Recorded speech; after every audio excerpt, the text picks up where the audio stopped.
Depuis un siècle, Dassault a fait voler des dizaines de prototypes, construit des milliers d'avions, partagé l'histoire de la France.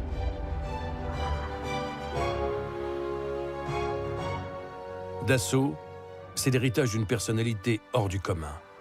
Comment cet homme discret, presque timide, est-il devenu meneur d'hommes, ingénieur visionnaire, géant de l'aviation ?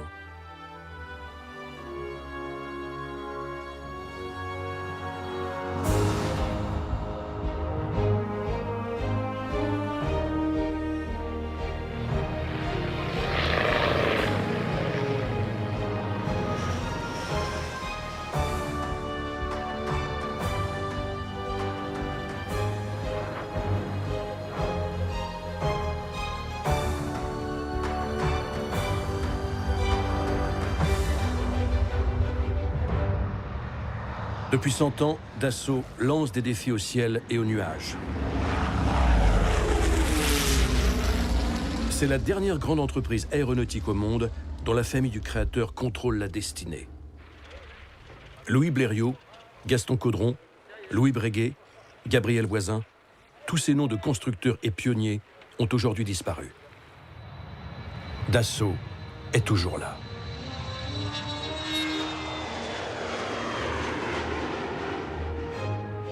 De nos jours, la société a un trèfle à 4 feuilles comme symbole de chance et de réussite. Un souvenir de Marcel Dassault.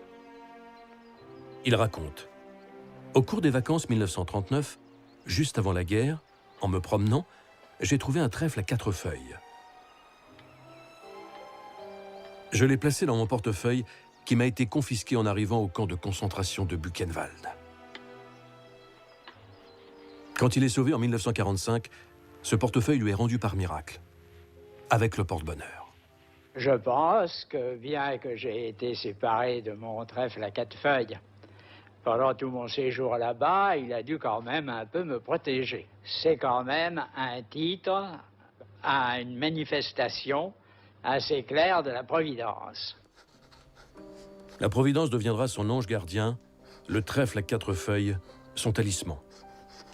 Le talisman, c'est précisément le titre du livre qu'il écrit, récit de son extraordinaire destin. Je suis né en 1892 à Paris dans le 9e arrondissement, d'un père alsacien et d'une mère marseillaise. Ce petit garçon s'appelait à l'époque Marcel Bloch. Son père, médecin, avait choisi la France après l'annexion de l'Alsace par l'Allemagne en 1871. À Paris, dans cet hôtel particulier d'un beau quartier, vivent les Camondo, sa famille côté maternelle. Marcel y retrouve ses cousins. L'un d'eux deviendra un compositeur universellement acclamé, Darius Milhaud. Marcel grandit à Paris, derrière l'église de la Trinité, ici, au 24 rue d'Aumale. Sa distraction préférée, une boîte d'expériences électriques. Mes parents étaient heureux de me voir m'intéresser à cette science nouvelle. Ils découvrent que l'électricité est capable de mettre en mouvement ce trottoir roulant. Marcel en reste étourdi.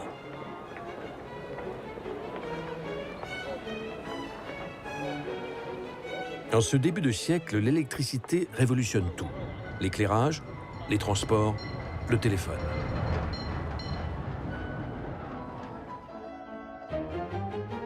À 15 ans, Marcel en vient à imaginer un moyen d'enregistrer la voix à partir de champs magnétiques. Principe visionnaire qui préfigure de 30 ans le magnétophone.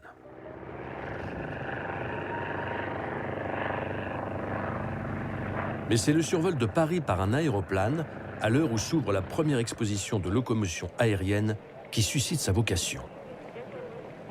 J'ai compris que l'aviation était entrée dans mon cœur.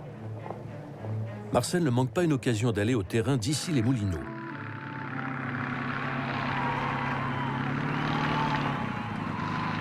Il se passionne pour les pionniers de l'aviation, les Farman, Santos Dumont. Il suit la compétition qui oppose Latam et Blériot. Qui traversera le premier la Manche? C'est Blériot qui revient triomphalement à la gare du Nord. Il est entré dans l'histoire comme Pégou et ses acrobaties.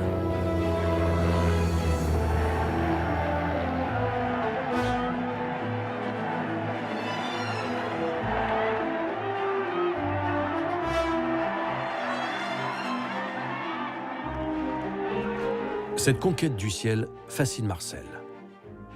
Après son diplôme d'ingénieur en électricité, il s'inscrit en 1912 à la Nouvelle École supérieure d'aéronautique, d'où il sort diplômé.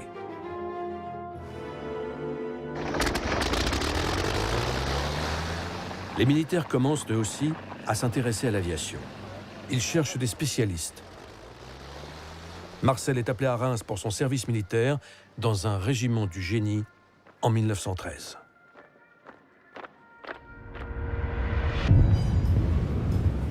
Lorsqu'éclate la guerre, Marcel est affecté au laboratoire aéronautique de Chalais-Meudon. En 1915, il y rencontre un certain Henri Potez, dont il devient l'ami. Leur mission, normaliser la construction des caudrons G3. Marcel réceptionne aussi les avions pour évaluer les performances des appareils livrés à l'armée.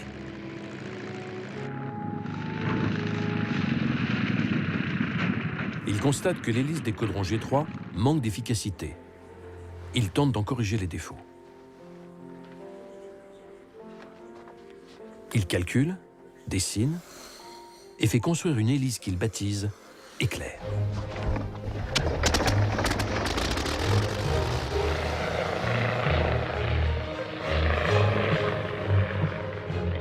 Et c'est concluant. Les performances du caudron sont nettement améliorées. Du jour au lendemain, il se retrouve fournisseur de l'armée. Il devient l'un des premiers fabricants d'hélices en France, associé à son ami Potez. Des centaines d'avions français et alliés en sont équipés. Guynemer lui-même, las aux 53 victoires, fait mention des qualités de l'hélice Éclair au général Franchet d'Épéret, venu le décorer.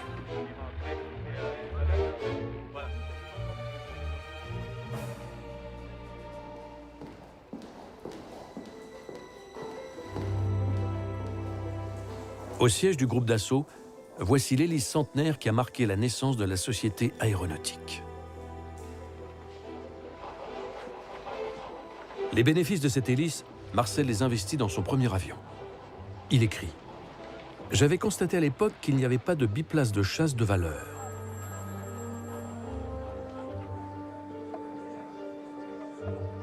Il trace des plans, calcule les longerons, choisit l'étoile et crée avec Potez la SEA, la Société d'études aéronautiques. Il recrute Gustave Douchy, un as de la guerre, comme pilote d'essai. Le premier vol de leur SEA-4 est un succès. L'avion est retenu par l'armée qui en commande 1000. J'avais 26 ans et Potez 27 à cette époque. C'était un assez beau début. Mais ils ne livreront que 115 appareils. L'armistice met fin à la guerre, à la commande de l'armée et à leur entreprise.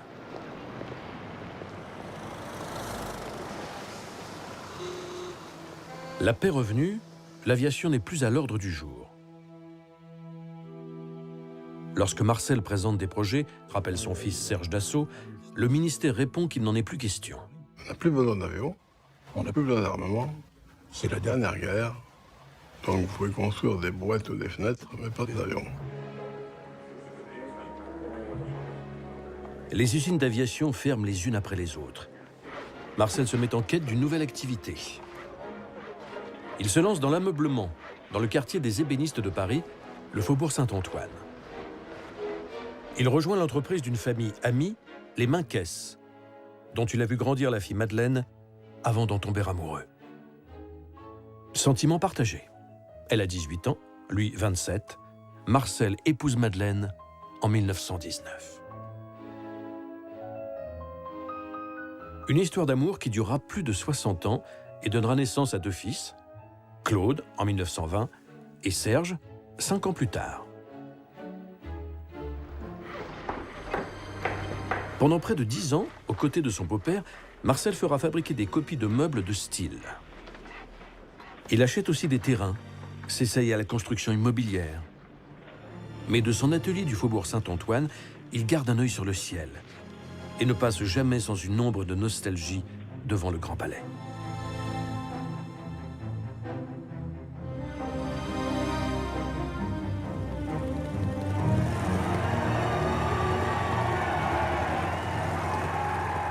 La presse célèbre les grands raids, la naissance des premières lignes, l'aéropostale. La vie de Marcel va changer ce soir de 1927 où il se précipite à l'aéroport du Bourget. Je vis arriver Lindbergh. Il venait de traverser l'Atlantique. J'ai compris que quelque chose avait changé et que l'aviation civile allait naître. Le Spirit of Saint-Louis, l'appareil de Lindbergh, m'a ramené à l'aviation.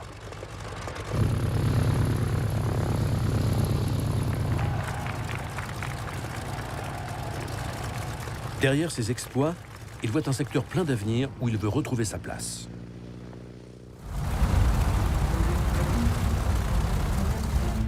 Quelques mois plus tard, Marcel peut admirer ce Junkers de 14 tonnes capable d'emporter 40 passagers.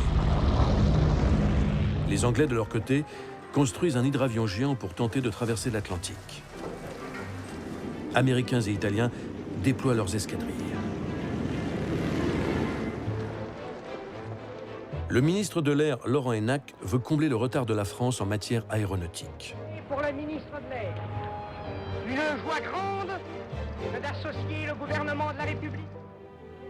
Marcel Bloch vend son affaire de meubles et monte un bureau d'études.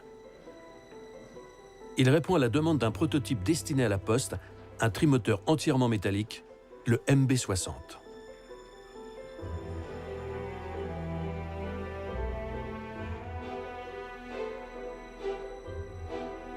En 1930, le trimoteur postal est présenté aux officiels. C'est un succès. Mais la commande de l'État tarde à venir. Marcel, sans attendre, se lance dans un nouveau projet, un avion sanitaire, une ambulance du ciel.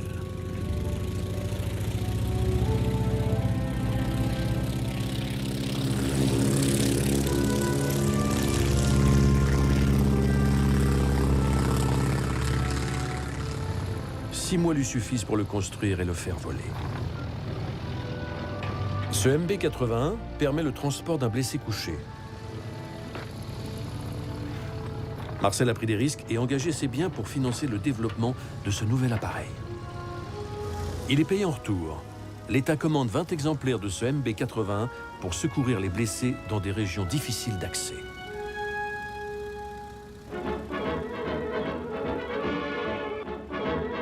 Le trimoteur colonial, son troisième appareil, est présenté par Marcel Bloch au président de la République, Albert Lebrun.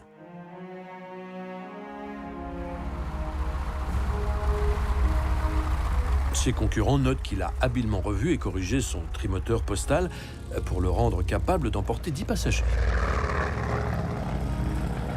En Afrique, ce bloc 120 s'adapte à tous les climats, à tous les terrains.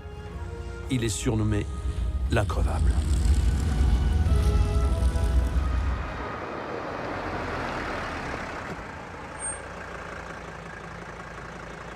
Au 14e salon de l'aviation, Marcel Bloch figure déjà en bonne place entre Caudron et Breguet, à côté de son ami Potez. Il a rattrapé le temps perdu. Beaucoup s'étonnent même de le voir devenu, en si peu de temps, le deuxième constructeur français. Son secret repose sur l'attention qu'il porte à ses clients. Il propose des prototypes adaptés aux besoins de chacun. Il adore créer des avions. Avant d'être un homme d'affaires, Marcel Bloch est un ingénieur passionné. Il écrit « J'ai toujours établi seul les caractéristiques de mes appareils et je me suis efforcé de ne pas manquer d'imagination. » Il conçoit 2 bombardiers, les MB-200 et 210, commandés à 500 exemplaires.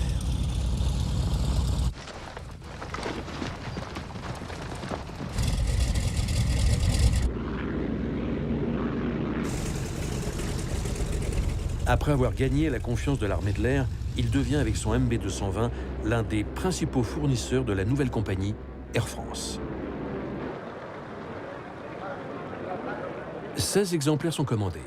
Certains sont destinés aux services postaux aériens, d'autres aux premiers services passagers.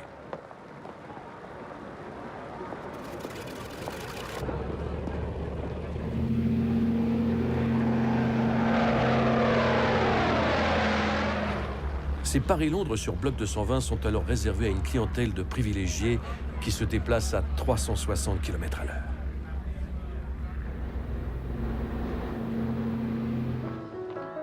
Mais le succès ne monte pas à la tête de cet homme foncièrement discret.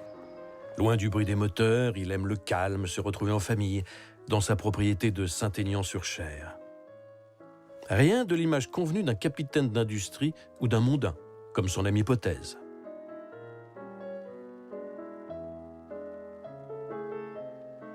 Il cultive le mystère, il fuit les curieux et leurs questions. Par instinct, je ne réponds pas aux autres, écrit-il.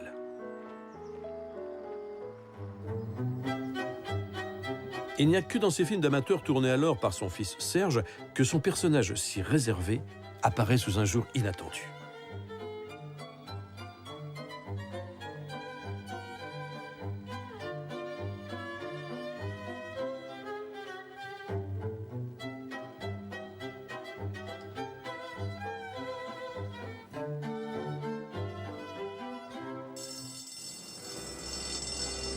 Au milieu des années 30, la société Avion Marcel Bloch est une belle affaire industrielle.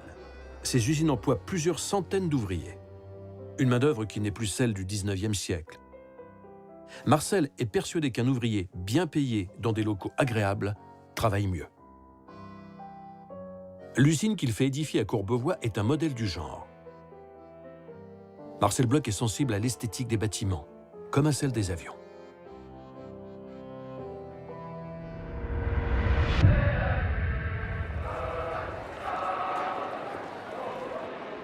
« 1936, effervescence sociale, grève. Les 700 employés de Marcel Bloch à Courbevoie occupent l'usine. Ils réclament le relèvement des salaires et une convention collective. Marcel, patron de Progrès, est partagé. Finalement, il négocie. Il avait déjà accordé à son personnel une semaine de congés payés. Il leur offre alors 20% des bénéfices. Il m'avait répondu, vous êtes bien gentil, mais nous ne voulons pas collaborer avec le patronat. Notre souhait, c'est que l'usine nous appartienne un jour, et comme vous êtes un bon patron, on vous prendra comme directeur. A-t-il pris la menace au sérieux? Marcel, de tendance radicale socialiste, soutient à l'époque le programme du Front populaire. Ce programme est un programme excellent.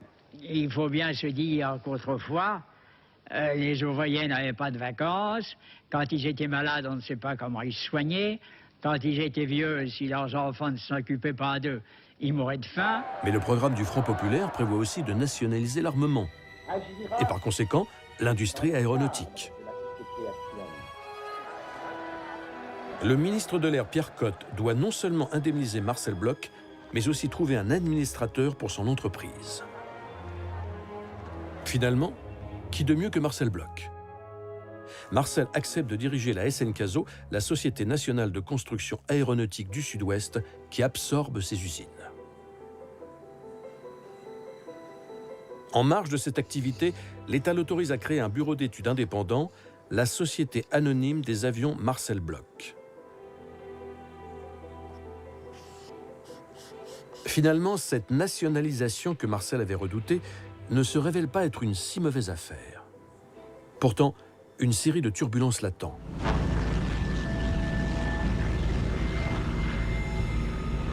Son bombardier MB-210 connaît des pannes inexpliquées.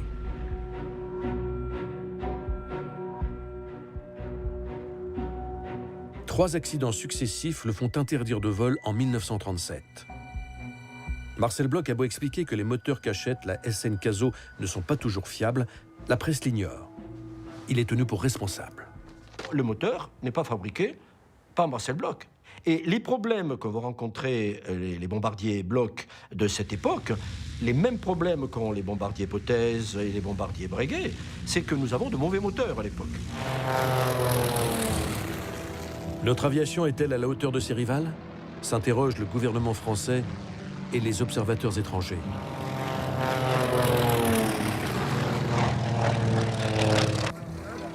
À l'époque, en Italie, Mussolini parade. Il est capable d'aligner 1000 avions sur un seul terrain.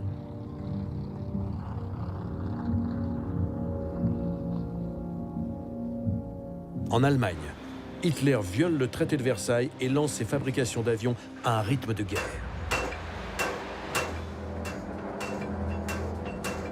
La Luftwaffe compte déjà 10 000 appareils. Göring est seul responsable de la production aérienne, alors qu'en France, l'instabilité ministérielle retarde les décisions et diffère les achats. Mon père m'avait dit qu'à l'époque, les commandes de série sont arrivées en 37, 38, donc un an avant la guerre. Alors que les Allemands réarmaient à toute allure. Rien ne décourage Marcel Bloch, qui continue à proposer ses prototypes. La marine réclame un éclaireur de combat. Il pense à son MB-131. Il le fait équiper de flotteurs.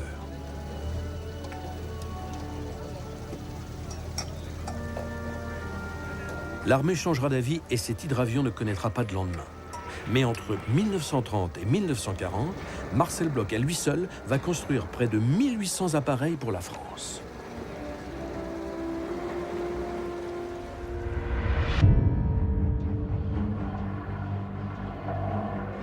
« 1939, la guerre.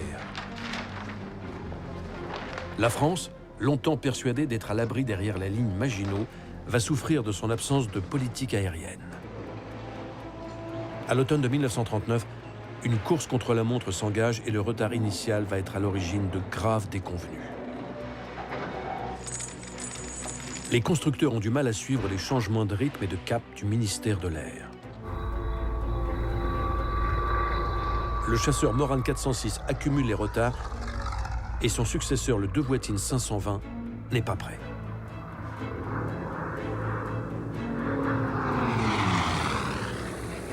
Il faudrait augmenter la production des chasseurs Bloch 152. Pour rattraper le temps perdu, Marcel Bloch procède à des embauches massives à la SN Caso. Parfois au prix de malfaçons. Certains avions ne sont pas au point lorsqu'ils arrivent en escadrille. Marcel Bloch est tenu pour responsable. Il doit donner sa démission de la SN Caso. Alors c'est vrai que les avions Bloch ont connu des problèmes. Le drame dans cette histoire-là, c'est que tous les industriels sont dans le même cas.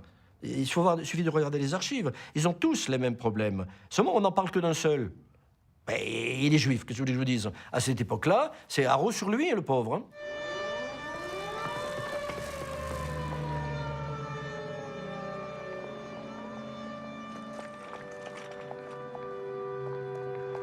Comme des millions de Français, avec Madeleine, sa femme, ses fils Claude et Serge, Marcel prend la route de l'exode. Mais où aller? Marcel hésite, songe à s'exiler en Amérique, puis se replie finalement avec les siens dans le Midi. Le 16 juin, la France s'effondre, Pétain arrive au pouvoir. Il a dit, bon, avec Pétain, on risque rien, donc on reste là. Il a eu confiance. Mal placé. Le 3 octobre 1940, Pétain promulgue le statut des Juifs. Le 5, Marcel Bloch, considéré comme individu dangereux pour la sécurité publique, reçoit une convocation. Il doit se présenter au palais de justice de Nice. Il est accusé de ne pas avoir construit assez d'avions.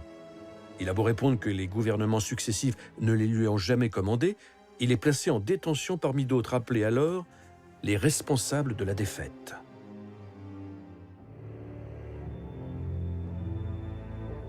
Les journaux de la collaboration qui mènent campagne contre le juif Bloch exultent et se félicitent d'avoir été à l'origine de cette arrestation.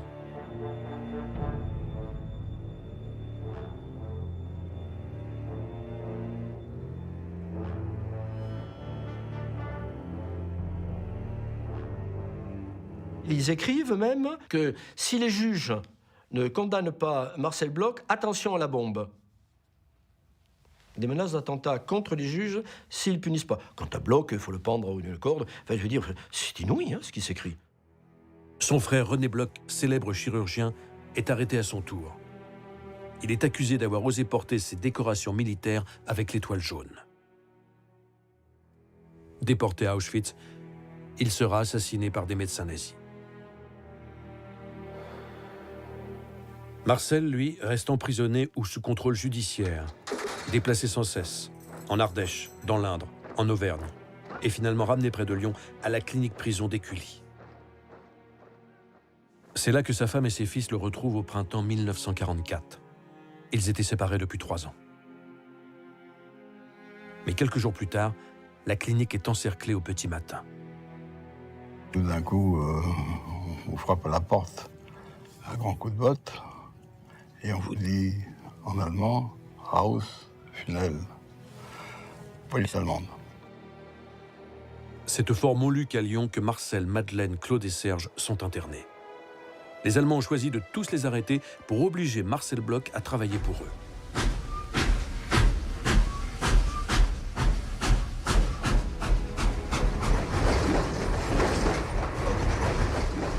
En juillet 1944, la famille est envoyée au camp de Drancy.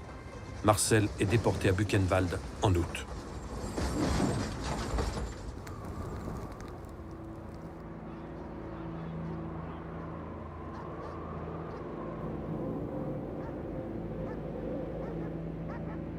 Cette détention est un nouveau moyen de pression.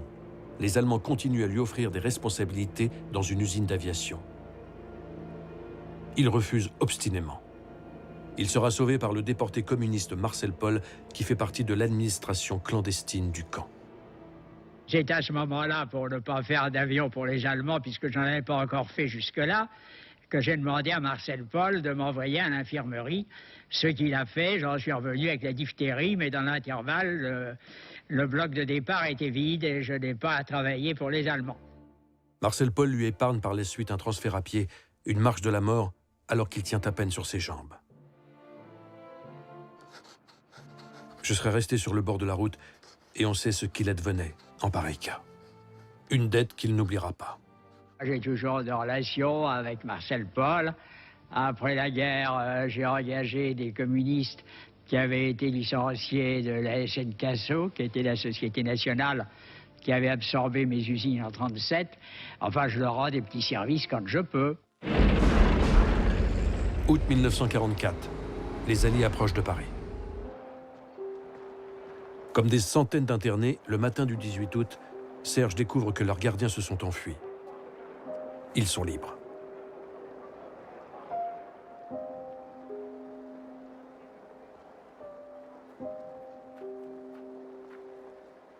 Le fils retrouve sa mère et il s'inquiète naturellement du destin de Marcel. On n'avait pas de nouvelles de lui. On ne sait pas où il était, on ne sait pas comment il allait, on ne sait pas s'il est vivant, on ne savait rien. Le 24 août, la 2e division blindée française entre dans Paris. Serge Dassault, 19 ans, est témoin de ces heures historiques. On a vu les chars Leclerc entrer dans Paris. C'était la joie. Et là, on a vu De Gaulle arriver, descendre les Champs-Élysées. Ça, c'est des moments, évidemment, qu'on ne vit pas souvent.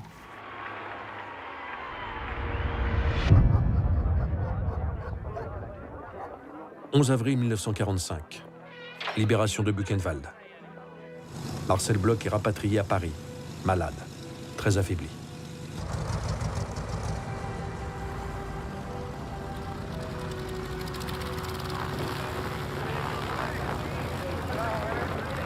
Madeleine et Serge sont là pour l'accueillir. Ils étaient sans nouvelles de lui depuis 9 mois.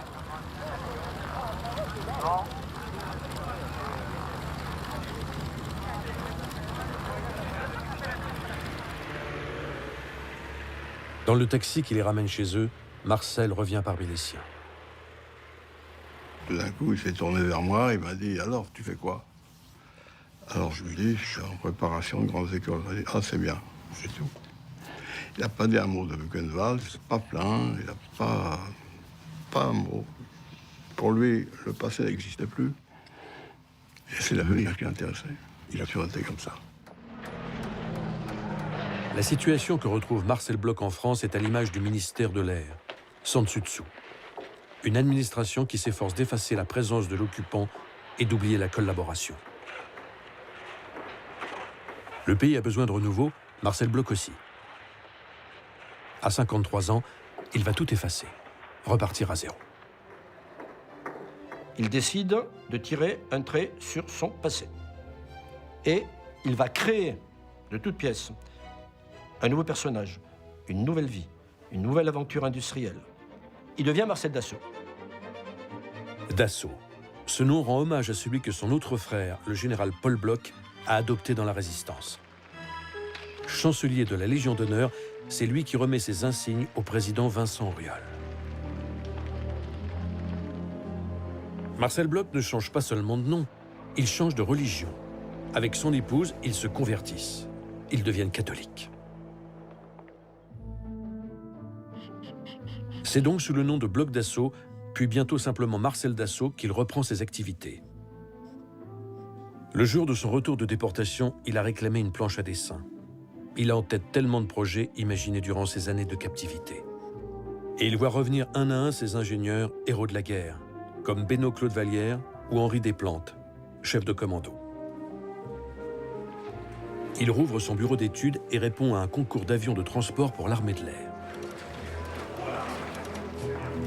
Son projet est retenu, la société redémarre grâce à une série de bimoteurs militaires.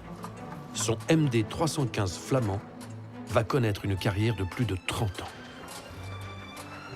L'État, comme ici le ministre de l'Air André Maroselli, montre un grand intérêt pour cet entrepreneur privé qui semble réussir là où les sociétés nationales très politisées connaissent des séries d'échecs coûteux.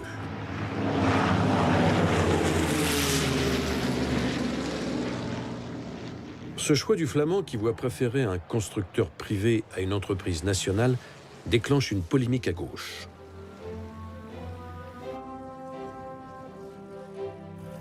Le Flamand sera néanmoins construit à près de 300 exemplaires, mais ses successeurs resteront à l'état de prototype. Marcel Dassault sait que le temps des hélices est terminé. La propulsion à réaction va tout changer.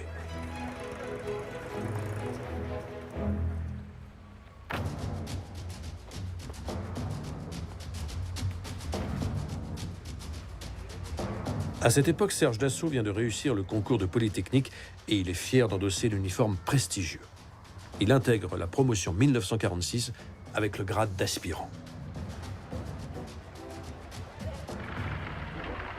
Passionné de mécanique, il veut être ingénieur en aéronautique. « Je ne peux pas me montrer indigne de mon père », dit-il. Pourtant, à 20 ans, il lui arrive de se coucher tard. Marcel a l'impression que son fils relâche ses efforts.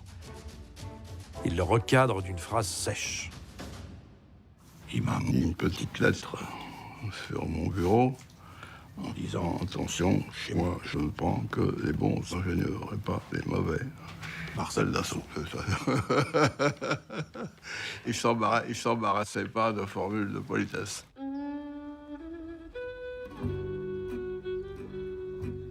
Serge Dassault rencontre Nicole Raphael alors qu'il termine ses études à l'école supérieure d'aéronautique. Elle est vive, elle est gaie, c'est un scientifique, elle préfère les beaux-arts, il en tombe très amoureux.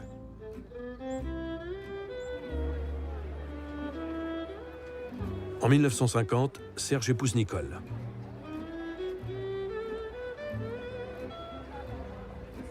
Serge, qui vient d'obtenir son diplôme, se marie en uniforme d'ingénieur militaire de l'air. Un an plus tard, son père acceptera donc de l'embaucher.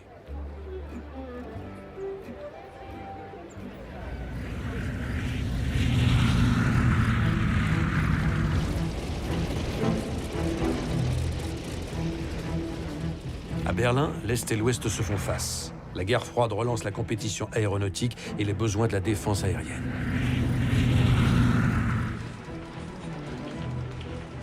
L'état-major français exige un avion à réaction qui puisse faire face aux soviétiques.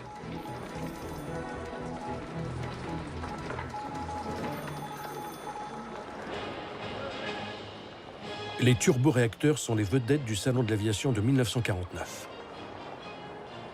Les vitesses sont doublées, c'est une vraie révolution.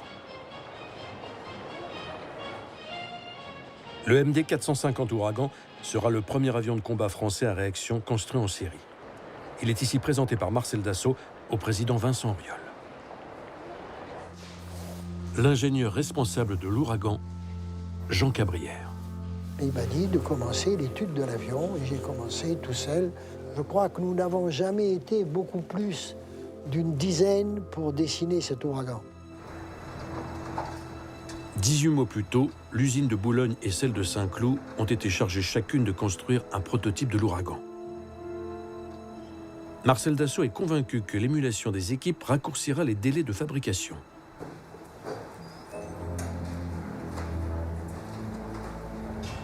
Marcel fait les navettes. Il encourage techniciens et ouvriers.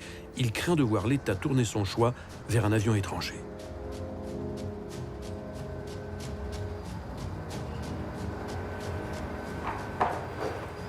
C'est finalement l'Ouragan de Saint-Cloud qui l'emporte.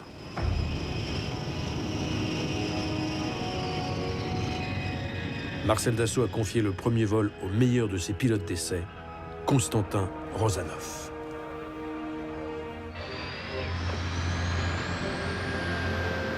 Le premier vol, ça a été le 28 février 1949. Quand on voit décoller cet avion, on reste là, on attend. Et puis l'avion revient, il se pose.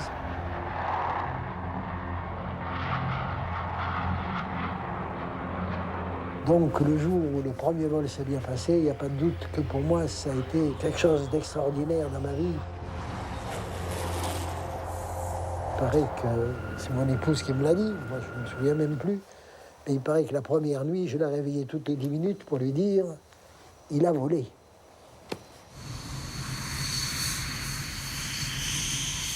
L'Ouragan commence sa carrière opérationnelle en 1952. C'est aussi le premier avion de combat français exporté après la guerre.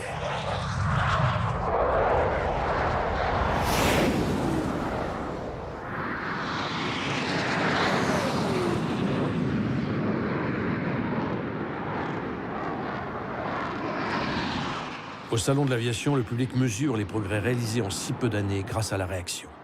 Quand vous regardez qu'est-ce qu'était l'industrie aéronautique, c'était une industrie automobile avec des ailes. Alors que la réaction a posé des problèmes en termes aérodynamiques, le pilotage n'était plus le même, les risques n'étaient plus les mêmes, on abordait des domaines inconnus. Le mur du son est l'un de ces domaines inconnus. À l'époque, le rêve des constructeurs est de franchir cet obstacle mythique, voler plus vite que le son. Comme les souffleries ne permettent pas d'essai à cette vitesse, il faut lancer les pilotes au péril de leur vie. L'exploit est réalisé la première fois par l'Américain Chuck Yeager avec l'avion fusée Bell X-1 largué d'un bombardier. Il passe le fameux mur du son en 1947.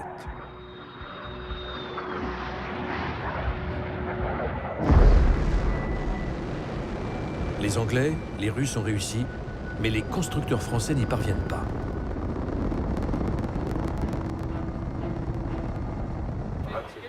Ce n'est pas faute d'essayer. Les concurrentes Dassault, comme la SN Caso, ne ménagent pas leurs efforts. Le Triton, puis le chasseur Espadon, ne donnent pas satisfaction. Le statoréacteur Le Duc, lancé d'un avion porteur, se révèle difficile à mettre au point et trop coûteux. Le cœur du problème, c'est la puissance insuffisante des réacteurs produits en France. On a toujours été pénalisé par nos moteurs. Hein. Les moteurs, c'est ce qui coûte le plus cher. Pour faire un moteur, il faut entre 10 et 15 ans, avec des investissements qui sont énormes. Pour compenser le défaut de puissance des réacteurs, Marcel Dassault imagine des avions de plus en plus fins, de plus en plus aérodynamiques.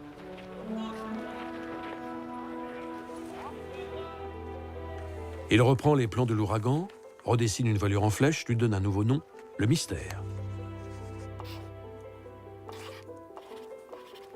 Son principe, jamais de rupture. Ces avions sont issus d'un modèle plus ancien.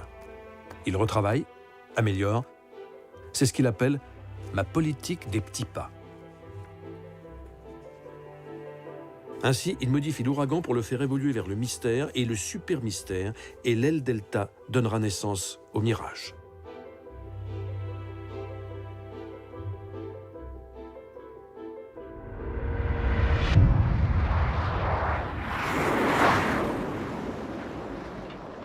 Septembre 1952. Les Français n'ont toujours pas franchi le mur du son en vol horizontal. Chez Dassault, Rozanov multiplie les tentatives.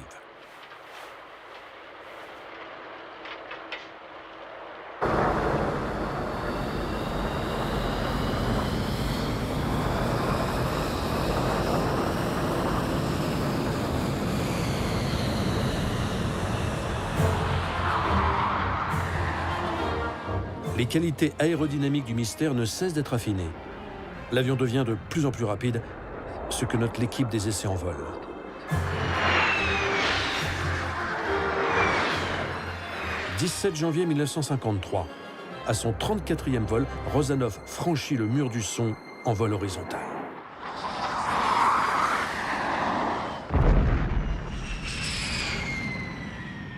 Après cet exploit, Dassault livre 300 Mystère 4 à l'armée de l'air qui choisit l'appareil pour la patrouille de France.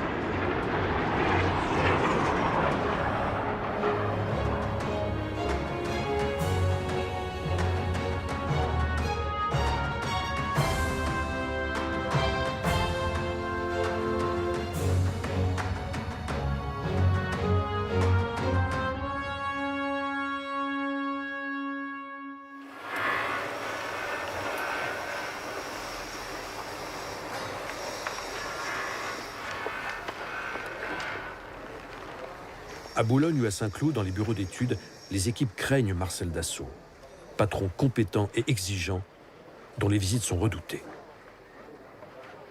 Il y avait l'ingénieur en chef, avec Marcel Dassault, qui venait et qui se faisait présenter les projets, qui critiquait, qui modifiait, etc. C'était un véritable ingénieur. Ce n'était pas seulement un capitaine d'industrie, mais c'était aussi un vrai ingénieur qui intervenait dans le dessin de l'avion. Le directeur technique Jean Cabrière se souvient de Marcel Dassault lors d'un premier vol. Il regardait tout de très près. Il allait jusqu'à voir si les lignes de rivets étaient bien posées. C'était pas un patron qui, loin de son... qui plane. Ce qui l'intéressait surtout, c'était d'interroger le pilote quand il descendait de l'avion. Parce qu'il avait peur que si on parle avec le pilote, que ce soit les ingénieurs qui donnent leur point de vue au pilote, ce qu'ils voulaient, c'était la première impression du pilote. Donc, en général, quand il était au terrain, il était au pied de l'échelle, quand le pilote descendait de son cockpit. Son pilote préféré, c'est Constantin Rozanov. Un caractère trempé, un seigneur de l'air, dit de lui Serge Dassault. Il a commandé un groupe de chasse pendant la guerre. Le mur du son l'a rendu célèbre.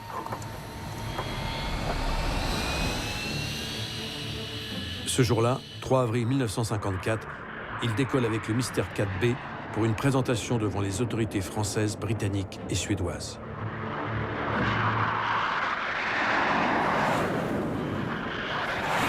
Quelques minutes plus tard, son avion se désintègre près du sol. Rozanov disparaît en pleine gloire.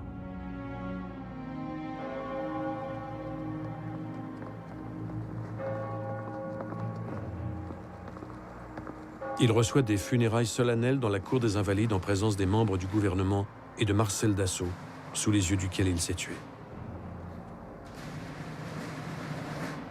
Un choc pour le père comme pour le fils. Serge a veillé le corps de Rozanov la nuit précédente.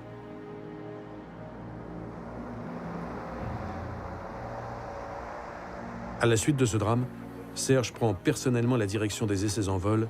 Il redéfinit toutes les procédures de sécurité.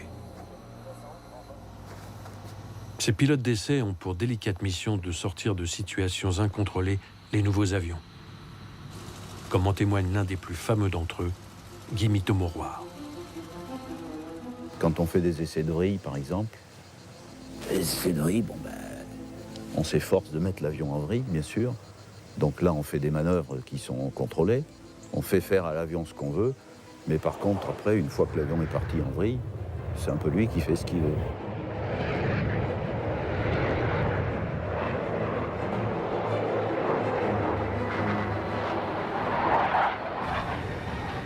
La façon idéale de récupérer une vrille, pour un bon avion, c'est de dire on lâche tout. On dit au pilote de tout lâcher. Et l'avion, il est prié de sortir tout seul à ce moment-là. Si l'avion est bien fichu, c'est ce qui se passe.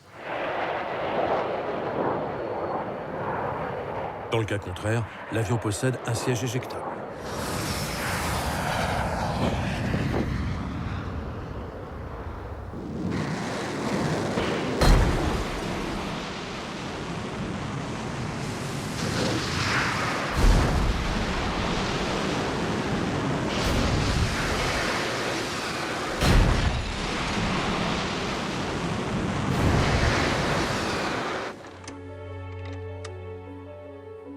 1954, un programme dérivé du mystère est mis à l'étude.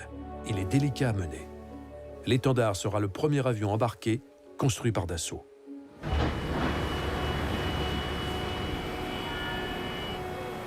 Baptisé Étendard 4M pour Marine, l'avion entame ses essais sous la supervision de Serge Dassault en septembre 1960.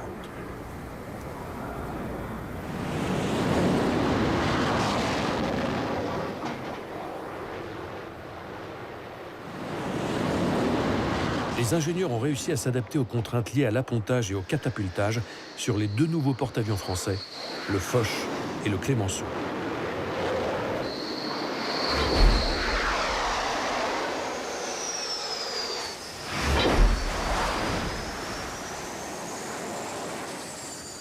Commandé à plus de 160 exemplaires, l'Étendard 4, puis sa version modernisée, le Super Étendard, resteront en service dans la marine pendant plus de 50 ans.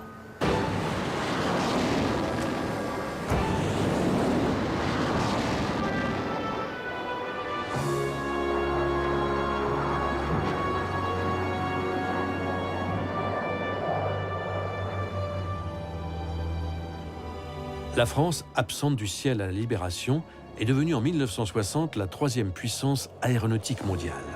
Marcel Dassault tient une large place dans cette résurrection. De la fin de la guerre aux années 60, il a fait voler un nouvel appareil par an. Des décisions rapides, des équipes réactives et expérimentées, c'est ainsi qu'il concurrence avec succès les sociétés nationales. Et souvent, les PDG des sociétés nationales me l'ont dit, mais nous, on devait réunir le conseil d'administration. Ensuite, on devait aller au ministère, avoir l'accord du ministère, avoir l'accord de la direction générale technique. Ils perdaient du temps.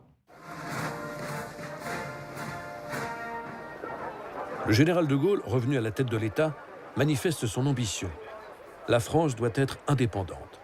Plus question de dépendre des Américains pour le matériel. La souveraineté militaire nationale doit s'appuyer sur le savoir-faire de groupes français, comme le motoriste Snecma et surtout Dassault.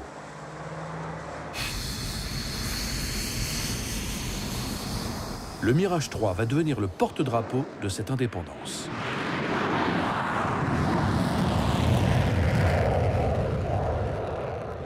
Avec son réacteur Snecma Attar et sa fusée d'appoint, le Mirage 3 développe une vitesse ascensionnelle exceptionnelle. Octobre 1958, il vole à Mach 2, 2 fois la vitesse du son. C'est une première en Europe occidentale. Dassault se hisse au niveau des constructeurs américains. Le ministère des Armées commande 100 exemplaires du Mirage 3.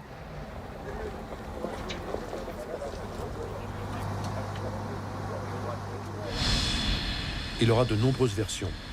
Le Mirage 3B, biplace d'entraînement. Le 3R de reconnaissance, équipé de caméras. Ou le Mirage Milan, destiné à la Suisse. Ce Mirage reçoit cette surprenante voilure avant qui permet de raccourcir le décollage et de virer plus serré dans un pays au relief accidenté.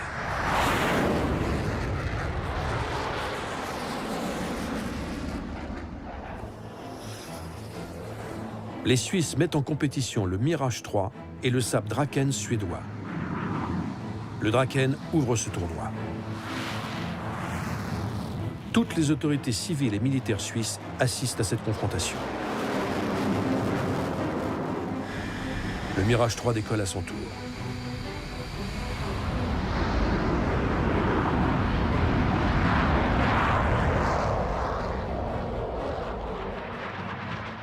Sa virtuosité va convaincre les techniciens et les pilotes, et il sera choisi par l'état-major suisse. Depuis 1951, Marcel Dassault était aux prises avec ce défi, créer un avion à aile delta. Le Mirage 3 est une réussite qui doit beaucoup à son esprit de synthèse. Le côté simplificateur de M. Dassault était extraordinaire. Quand vous étiez dans une réunion, à la fin, il faisait un résumé. Le résumé tenait en 1 ou 2 phrases. Donc une capacité à prendre un problème complexe et le rendre très simple. En 1960, au Sahara, premier essai nucléaire français. Pour porter la bombe, De Gaulle a réclamé un avion aux performances exceptionnelles. À la fin des années 50, Dassault imagine le Mirage 4. Le Mirage 4 est un Mirage 3 dont on a doublé la taille, le poids et qui est devenu biréacteur.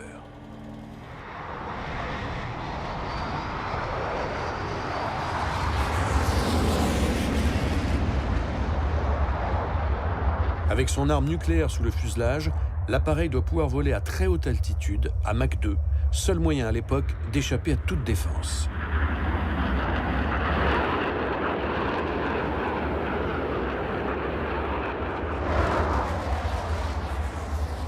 À partir de 1964, 36 Mirage 4 sont en alerte 24 heures sur 24, prêts à prendre l'air en moins de 10 minutes.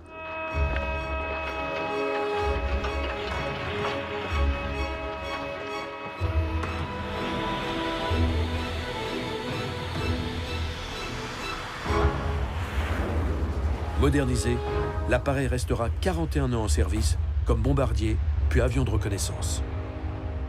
C'est le plus gros avion qu'on ait jamais fait en termes d'avion de combat. Quand vous voyez un Mirage 3 et un Mirage 4, il y a une différence de taille et les ingénieurs ont gardé une pensée émue. Moi-même, j'ai travaillé sur la modernisation du Mirage 4, le Mirage 4P. Ça reste, pour les jeunes ingénieurs de l'époque, bien longtemps après la définition du Mirage 4, un avion mythique. C'est le grand pilote d'essai Roland Glavany qui avait fait décoller pour la première fois le Mirage 4 en 1959 à Melun-Villaroche. Et c'est à propos de ce centre d'essai qu'un différend va opposer Marcel et son fils. Serge, en accord avec Glavany, envisage de transférer les vols d'essai à Istres, où la météo est plus clémente et le trafic aérien moins dense qu'autour d'Orly. Marcel refuse tout net. Lui, sa joie, c'était d'intervenir. Il fallait qu'il soit tous les samedis au terrain pour emmerder tous les ingénieurs, tous les pilotes, etc. Si Marcel exige des vols près de Paris, c'est pour surveiller les essais de ses prototypes. Lui, c'était ses prototypes, c'était ses danseuses, c'était sa joie, c'est vrai. Il n'aimait pas beaucoup prendre l'avion en plus. Donc descendre en avion à Istres tous les week-ends, il est bon, voilà, on s'est engueulé là-dessus. Et Glavany quitte Dassault pour l'armée de l'air. Le père écarte le fils des essais en vol et lui confie le difficile secteur des exportations.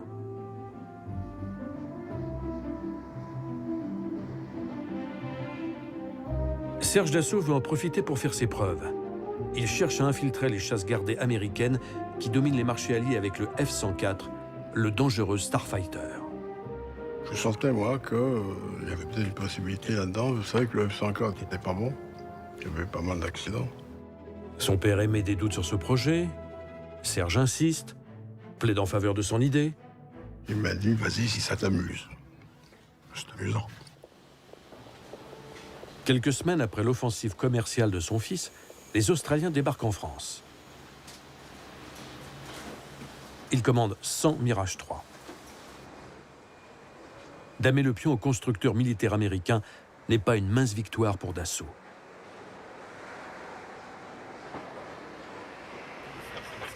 Avril 63. Les Australiens prennent livraison du Mirage 3O, numéro 1. Il se vendra plus de 1400 avions de la famille Mirage. Son succès à l'exportation rapporte à l'État 10 fois les sommes qu'il a consacrées au financement du programme.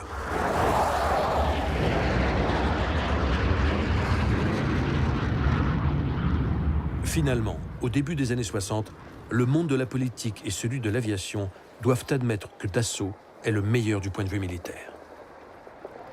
La société va bientôt se tourner vers les avions d'affaires. En 1952, Marcel Dassault rachète un des plus beaux hôtels particuliers des Champs-Élysées. Dans cette ancienne propriété du duc de Morny, le demi-frère de Napoléon III, il installe le siège du groupe Dassault.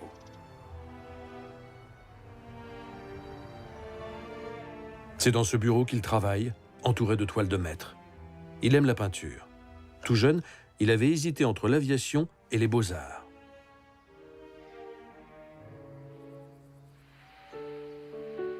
Marcel déteste s'éloigner de ses avions, mais comme il adore ses petits-enfants, l'été, il se force à prendre du repos à leur côté.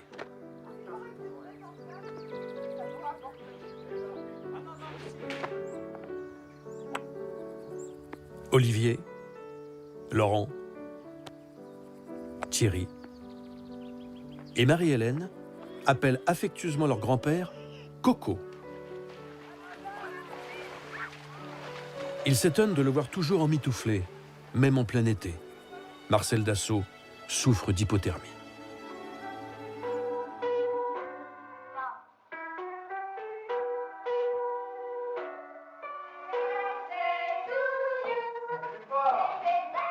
Pour ses anniversaires, il est de tradition de lui offrir des peluches mécaniques.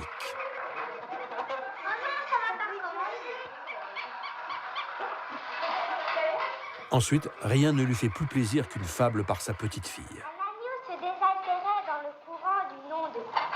Un loup survint à Jacques, qui cherche cette aventure, et que la fin... Dans le talisman, il écrit « Sur une île déserte, j'emporterai les fables de La Fontaine. On y trouve tout. » Sa morale préférée est celle du meunier. Qu'on me blâme ou qu'on me loue, je ne vais en faire qu'à ma tête. Ce pourrait être sa devise. Madeleine, sa femme, a pris l'habitude de ne pas le contrarier. Elle est la personne à laquelle il tient le plus au monde. Ils vivent dans la plus grande discrétion. Mais leur couple va brusquement se retrouver à la une des journaux en 1964. C'est devant son domicile parisien que la femme du constructeur d'avions Marcel Dassault a été enlevée en pleine nuit, malgré la présence de son mari et de son chauffeur. Une demande de rançon est adressée à Marcel. La captivité de Madeleine ne durera que 34 heures et les ravisseurs seront arrêtés. La France découvre que Madame Dassault n'a rien de hautain. Elle reste simple et légère, malgré le drame qu'elle vient de vivre. Ils vous ont expliqué pourquoi ils vous avaient enlevé? Oh, très vaguement. Ils m'ont dit, vous savez, on a besoin d'argent, tout ça. J'ai dit, moi, ça ne m'intéresse pas, je ne veux pas le savoir. Et vous, sur le moment de l'enlèvement et quand vous êtes réveillé dans cette maison, qu'avez-vous pensé? Ben, j'ai dit, c'est plutôt ennuyeux. Qu'est-ce que ça va donner? Combien de temps je vais rester? Alors, ils ont voulu me rassurer. Ils m'ont dit, vous savez, vous sortirez lundi ou mardi, ne vous inquiétez pas, on ne vous fera pas de mal. Enfin, ils m'ont un petit peu rassurée. Mais j'étais très inquiète pour mon mari.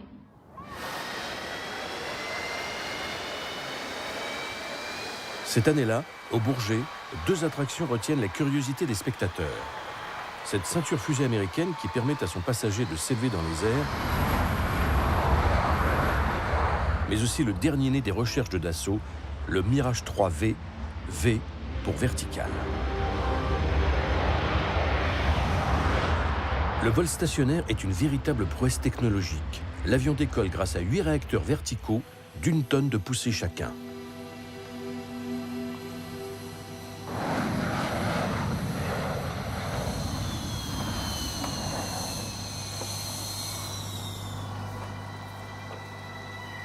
C'est le 18 octobre 1963 qu'avait eu lieu le premier vol. Un moment toujours redouté par les ingénieurs qui ont conçu l'avion. Pour un premier vol, j'avais la trouille. Alors là, c'est clair. Qu'est-ce qu'on a oublié? Qu'est-ce qu'on n'a pas fait? C'est ça.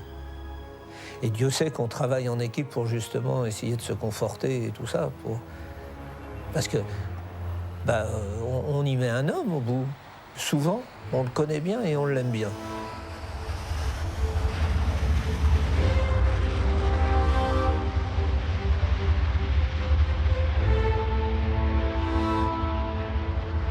Le vol vertical répondait à une demande des militaires qui voulaient s'affranchir des pistes d'envol jugées trop vulnérables.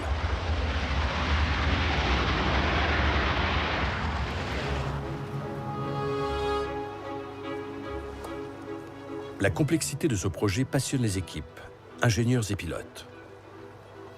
Marcel Dassault, lui, finit par le trouver coûteux et irréaliste. Il arrête tout. Marcel Dassault disait que la meilleure façon de se ruiner, c'était de faire confiance aux ingénieurs. Le problème des ingénieurs, c'est qu'il faut savoir les manager. Car les ingénieurs, par définition, sont des gens inventifs, qui cherchent la perfection. Donc Marcel Dassault savait aussi stopper les choses. Bon, allez, on arrête de modifier. Stop! Le vol vertical est écarté en 1966 au profit d'une autre solution pour un décollage et un atterrissage court, la géométrie variable. Le nouvel avion est un Mirage 3 dont l'aile delta a été modifiée pour pouvoir se déployer et réduire ainsi les distances de décollage et d'atterrissage. Cette idée simple est en réalité d'une complexité extraordinaire à mettre en œuvre. Elle va réclamer l'invention de matériaux nouveaux, 1 million de pièces, 2 millions d'heures de travail pour 800 personnes.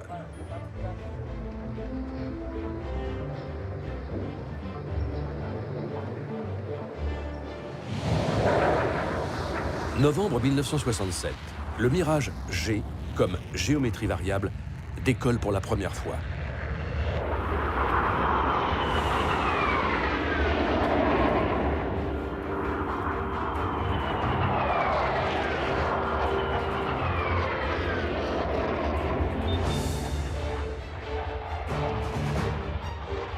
Dassault devient la seule société au monde à avoir étudié à la fois le décollage vertical et l'avion à géométrie variable.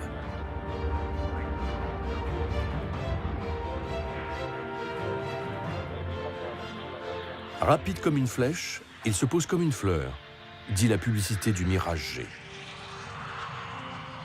Jugé finalement trop coûteux par l'armée de l'air, il ne sera jamais commandé en série.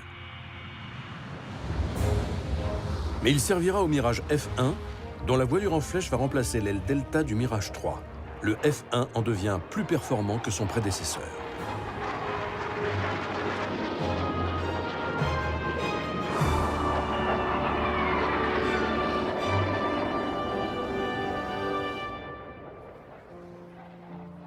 Marcel Dassault, au-delà de sa passion pour l'aviation, s'investit dans les domaines économiques les plus divers. Il crée l'immobilière Dassault, ouvre la Banque commerciale de Paris et s'offre un grand cru dans le Bordelais qu'il baptise Château Dassault. Il cherche aussi à diffuser ses idées politiques libérales. Il fonde Semaine de France. Le magazine ne connaît pas le succès. Toujours pragmatique, il écrit « Pour qu'un journal politique ait de l'influence, il faut qu'il soit lu. Et pour qu'il soit lu, il ne faut pas parler de politique. » Il conclut « Je fais l'hebdomadaire de la vie en rose pour les braves gens et les midinettes. » C'est ainsi que va naître Jour de France, dont il fixe la ligne éditoriale. Le principe de Jour de France, c'est de ne jamais dire de mal de personne. Alors, dans la rédaction, la première chose, c'est la maquette du journal. C'est moi qui le fais. J'ai refait récemment la mise en page de la télévision, justement. Je choisis les romans. Comme un roman dure 6 mois, 1 an, une fois que je l'ai choisi, je suis tranquille. Nous avons également les dessins humoristiques. J'ai choisi les dessinateurs. Parmi d'autres, je les ai orientés. Alors, nous arrivons à la mode. Alors, on me montre les photos avec les mannequins et les vêtements. Et je les choisis. Les mannequins sont quelquefois bien, quelquefois mal. Alors je dis ceux que je préfère. Lui, dans ses revues, il s'est dit, c'est pas les journaux et c'est pas les revues qui manquent, hein, dans lesquelles il n'y a que des choses horribles à lire là-dedans. Moi, je vais en faire un charmant. Les femmes sont toujours belles, elles portent de beaux habits, les hommes sont toujours beaux, ils ont de beaux habits, il y a des photos superbes, hein, et avec des gens archi connus, surtout quand c'est Monaco, par exemple. Hein, il aimait bien Monaco, hein, et il les voulait en costume de cour, et il ne voulait pas en maillot de bain. Hein. Le lecteur, parfois surpris, découvre entre 2 princesses un avion de chez Dassault. C'est un personnage complexe, pas du tout facile à saisir, qui a eu quelques excentricités, c'est évident. Lorsque son voisin, aux Champs-Élysées, le cinéma Le Paris est à vendre, il le rachète, après s'être lancé dans la production cinématographique. Il y connaîtra des échecs, mais aussi des succès, comme La Boum avec Sophie Marceau.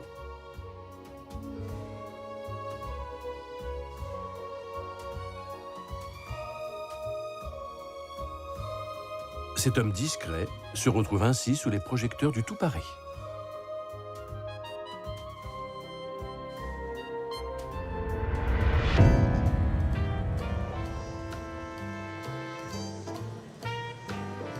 Serge Dassault, de son côté, a l'intuition dans les années 60 d'une autre aviation dite d'affaires.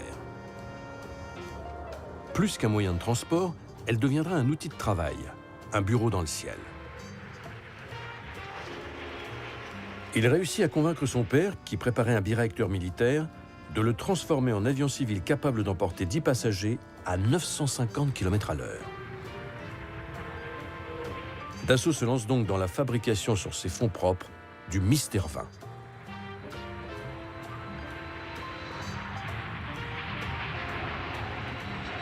Mais le marché européen est encore étroit.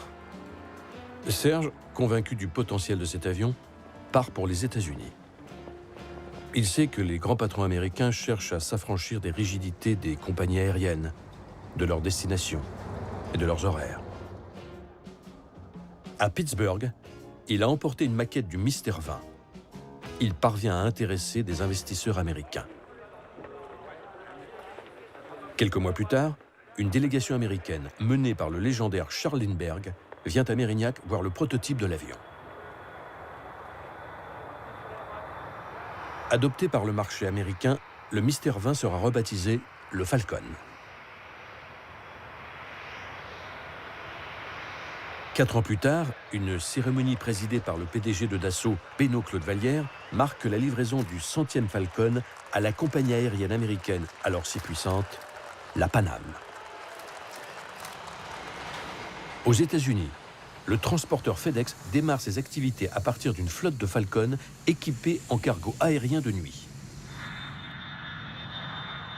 Marcel Dassault martèle. En aviation, il y a une règle d'or. La haute performance est toujours payante. Il invente le slogan du Falcon. Le roi des avions, l'avion des présidents.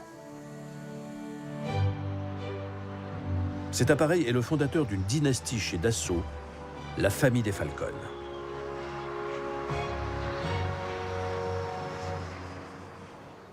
Octobre 1968. Au siège du groupe sur les Champs-Élysées, Marcel Dassault convoque plusieurs dizaines de journalistes pour une conférence de presse.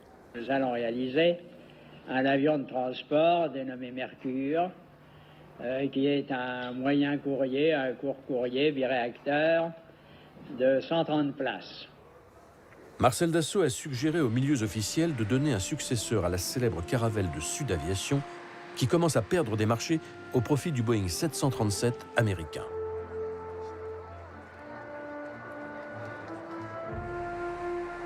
Dassault est maître d'œuvre du Mercure. C'est un projet européen qui inclut le Canada. Dans les flancs d'un Super Goupy, les éléments de l'avion arrivent de Belgique, d'Espagne, de Suisse et d'Italie pour être assemblés en France, à Istres.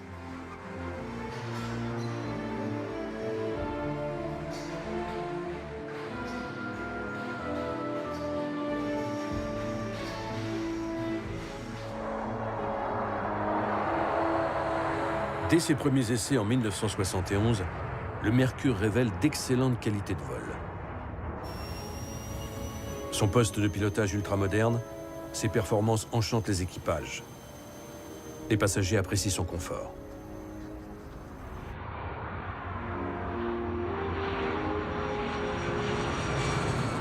« 10 appareils sont mis en service par Air Inter en 1974.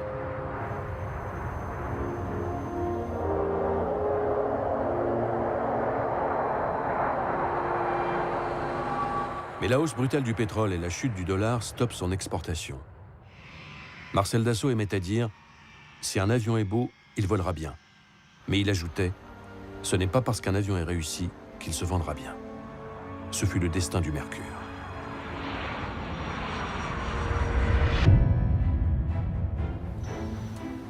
Le milieu des années 70, avec le choc pétrolier, la fin des 30 Glorieuses, la mise à l'écart du marché du siècle du Mirage F1 par des pays européens membres de l'OTAN est une période difficile pour la société.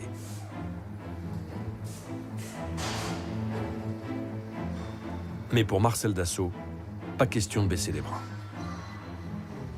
Je crois que la plus grande qualité de mon père, c'est la persévérance, de ne pas lâcher. Ah, il a une volonté de faire. C'est un... Je dirais que c'est la seule personne que j'ai connue où vous sentiez la volonté, quasi physiquement.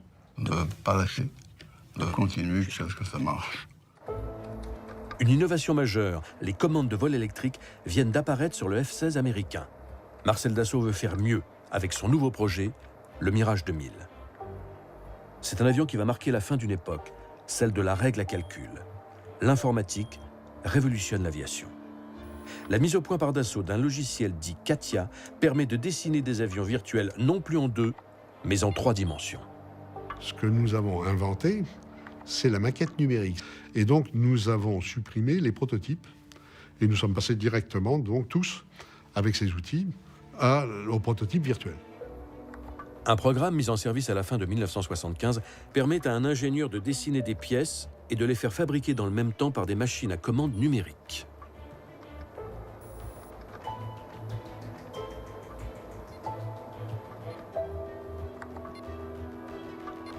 Devant les succès de cette percée informatique, Charles Edelsten propose à Marcel Dassault de créer une société.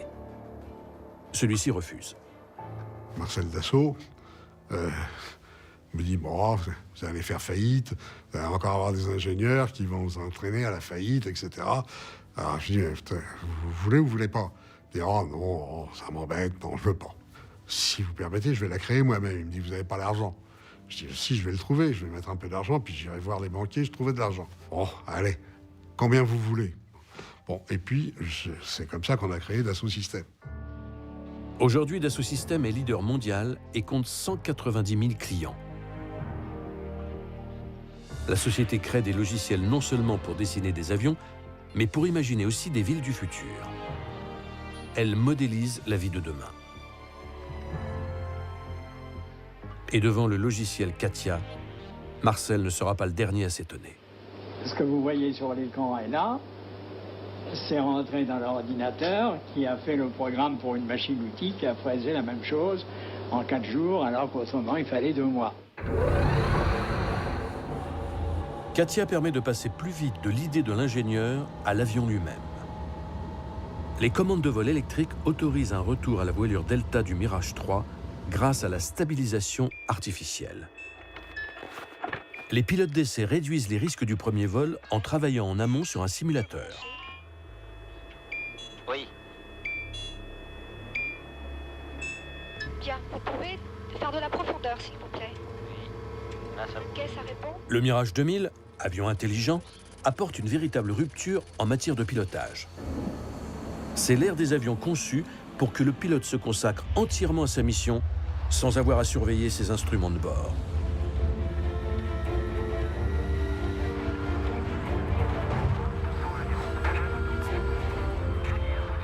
L'ordinateur donne des ordres aux gouvernes, ce qui prévient les vrilles ou le décrochage.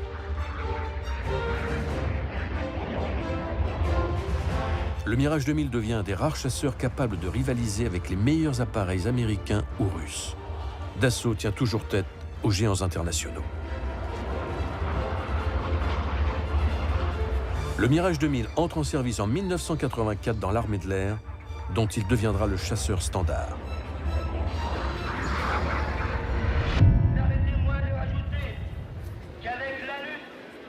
En 1968, comme beaucoup d'entreprises, les usines Dassault sont occupées. Les syndicats et le Parti communiste réclament la nationalisation de Dassault. Ils dénoncent Marcel, qualifié de « patron le plus riche de France ».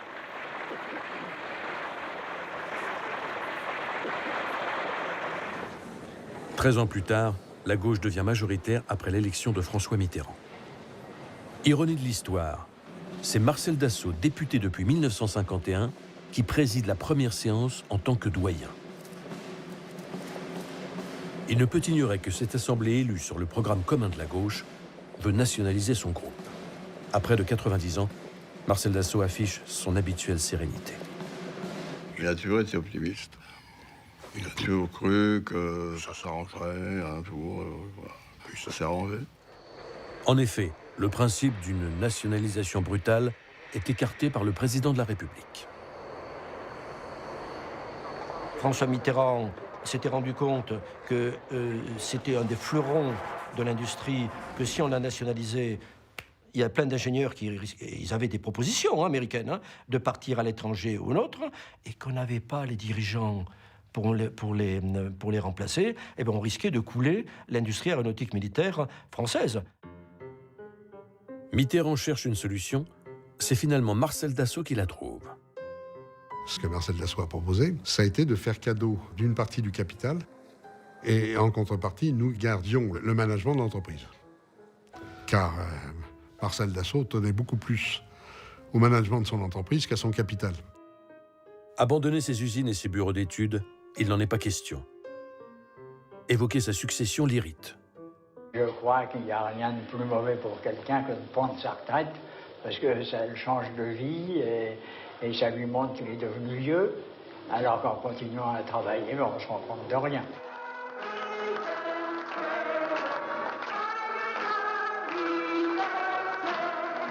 En 1982, Madeleine, ses enfants, ses petits-enfants et plus de 700 invités entourent Marcel Dassault pour son 90e anniversaire.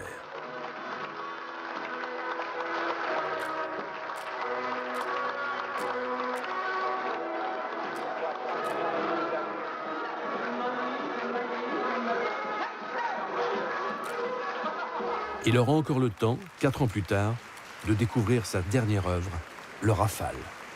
Il a 94 ans.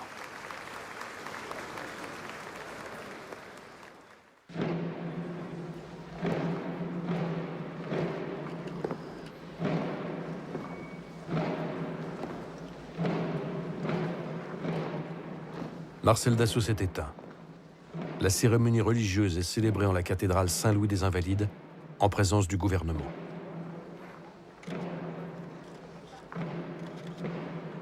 Le Premier ministre Jacques Chirac prononce un hommage. La mort de Marcel Dassault, est-il besoin de le dire, fait mal à notre pays dont il fut l'un des plus grands et des plus prestigieux enfants.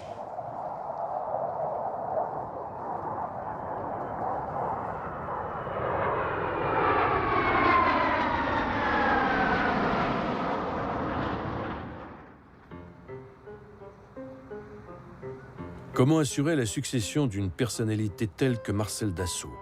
D'autant qu'en 1986, Benoît Claude Vallière, président historique du groupe, se retire. Qui va diriger Dassault après la mort de son fondateur? Il n'avait pas dit, c'est mon fils Serge qui va prendre la suite. Il n'a rien dit. Si Serge est l'héritier de son père, il n'en est pas pour autant son successeur naturel à la tête du groupe.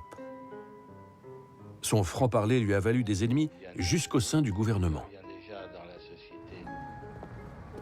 Mais en octobre 1986, dans un climat tendu et contre toute attente, Serge Dassault est nommé PDG.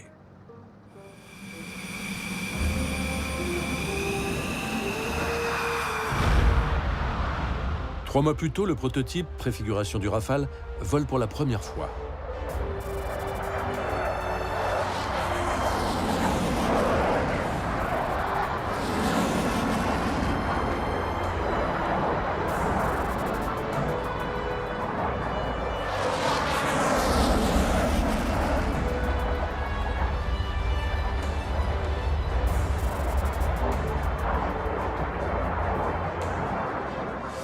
Ce premier vol, c'est l'occasion pour le grand public de faire la connaissance de Serge Dassault.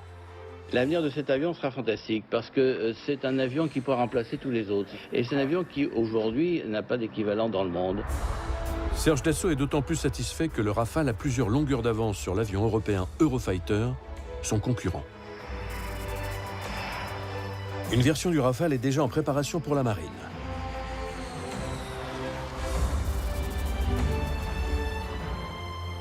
Pourtant, malgré cette réussite, Serge Dassault doit admettre que la société héritée de son père n'est pas au mieux. Après la chute du système soviétique et à la fin de la guerre froide, il faut se rendre à l'évidence. Les commandes militaires sont à la baisse partout dans le monde. Serge Dassault se voit contraint de restructurer le groupe et de réduire son personnel. Sans renoncer à la défense, il développe l'activité civile avec le Falcon.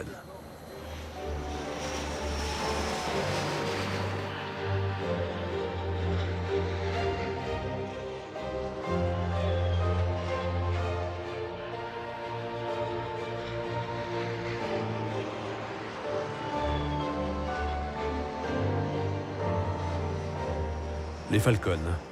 Les uns apprécient leur confort, d'autres leur performance. Tous admirent la pureté de leur forme. reprends toujours cette formule de Marcel Dassault, des beaux avions seront des bons avions. Et oui, parce qu'il y a cette problématique de l'aérodynamique. Et pour bien pénétrer l'air, il faut avoir des formes. Et il se trouve que ces formes, pour bien pénétrer l'air, en général, sont des belles formes.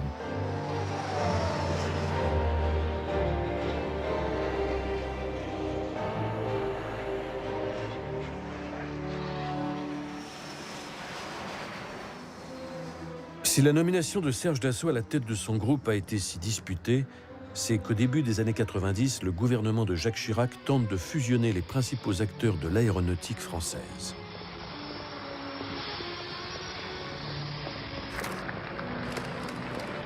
Jacques Chirac s'en ouvre à Serge Dassault. Il lui déclare « J'ai décidé, dit-il, de faire une grande société française d'aéronautique et donc de fusionner Dassault avec Aérospatiale. » Ah, j'ai dit bon, tu veux que je rachète Aérospatiale? Il dit non, c'est Aérospatiale qui va te racheter. Mais tu me nationalises? Oui. Nous avons résisté pendant 14 ou 15 mois. Et au bout de 15 mois, il y a eu la dissolution de l'Assemblée et nous avons été dénationalisés par les socialistes. Ce que, avant, certains pouvaient rêver, peut-être rêvent encore, c'est de croire que parce que l'État sera actionnaire de la société, les produits seront meilleurs. Mais la démonstration de 100 ans de Dassault, c'est le contraire. Ça, c'est des idées stupides, des politiques qui connaissent rien aux industries et qui croient que plus on est gros, plus on est efficace, plus on est puissant, plus on est ceci, plus on est cela, ce qui est complètement idiot.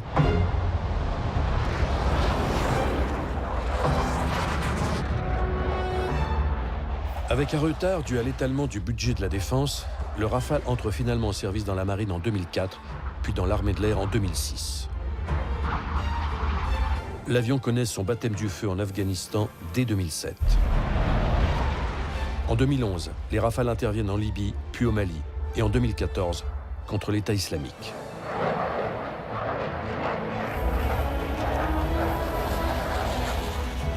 Le marché s'ouvre pour cet avion en avance sur son temps qui remplace en France 7 types d'appareils différents.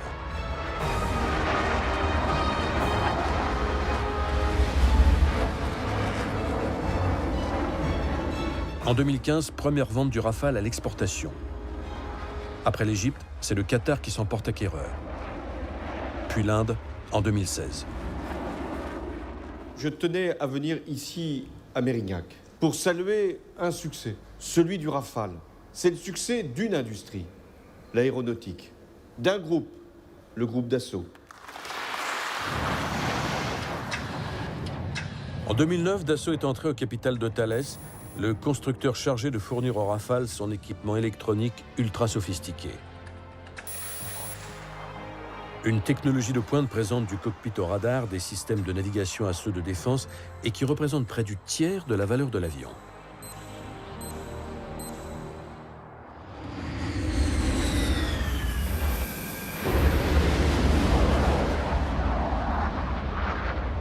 Chez Dassault, le secteur civil a tiré parti des recherches technologiques du secteur militaire. De son côté, la branche militaire a été soutenue par la réussite commerciale de la gamme Falcon. Il est fondamental d'avoir cette dualité pour nous, le marché militaire, qui est par cycle de renouvellement des avions de combat, face à des concurrents très puissants, que sont les Américains principalement. Et d'autre part, le marché civil des Falcon, quand l'économie va bien, on vend. Quand l'économie va moins bien, les sociétés investissent moins et elles achètent moins d'avions d'affaires. À Bordeaux-Mérignac, le Falcon 8X est présenté officiellement.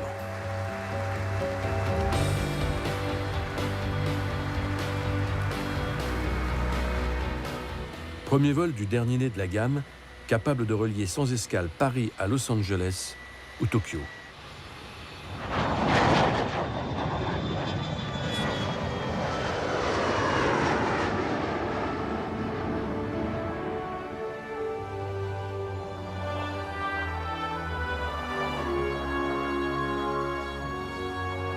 On croit que les ordinateurs font tout. Non, il y a une appréhension avant le premier vol. Tout est calculé, mais quand même, c'est la première fois qu'ils volent. Donc c'est cette émotion empreinte toujours d'une certaine inquiétude avant le premier vol qui fait que quand un premier vol est réussi, on est soulagé, fier et toujours passionné par ce métier de l'aéronautique.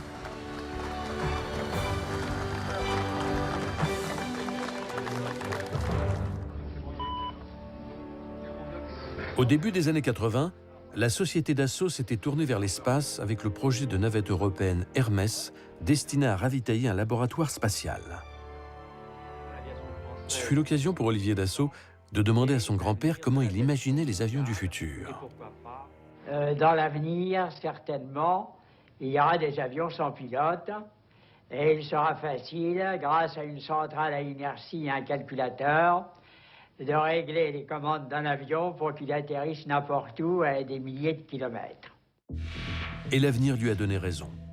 Au début des années 2000, Dassault Aviation se lance dans l'étude d'avions de combat sans pilote.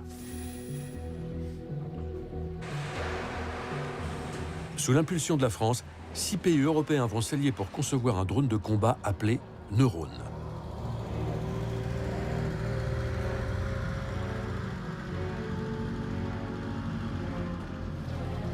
Dassault Aviation est désigné maître d'œuvre de ce programme qui vise à maintenir la souveraineté technologique européenne face aux Américains.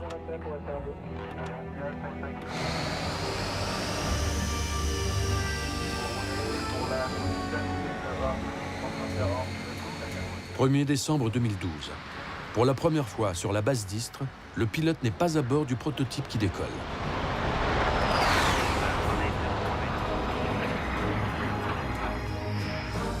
L'alliance industrielle portée par Dassault Aviation a été l'une des clés du succès.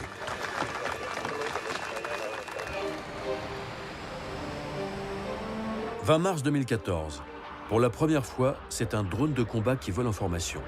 Une opération très délicate à mettre en œuvre. 2 heures de patrouille aux côtés d'un Rafale et d'un Falcon 7X.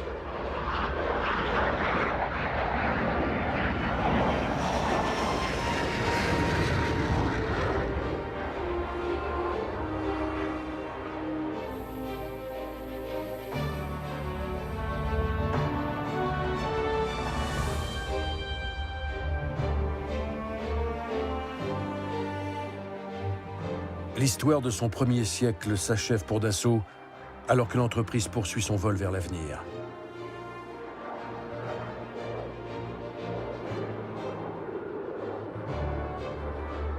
Marcel Dassault avait fait du ciel son univers.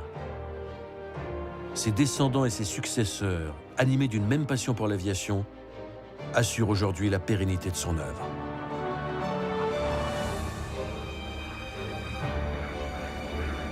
Ensemble, ils vont continuer à imaginer des avions qui voleront toujours plus loin, plus haut, plus vite, qui voleront au-delà de l'horizon des hommes.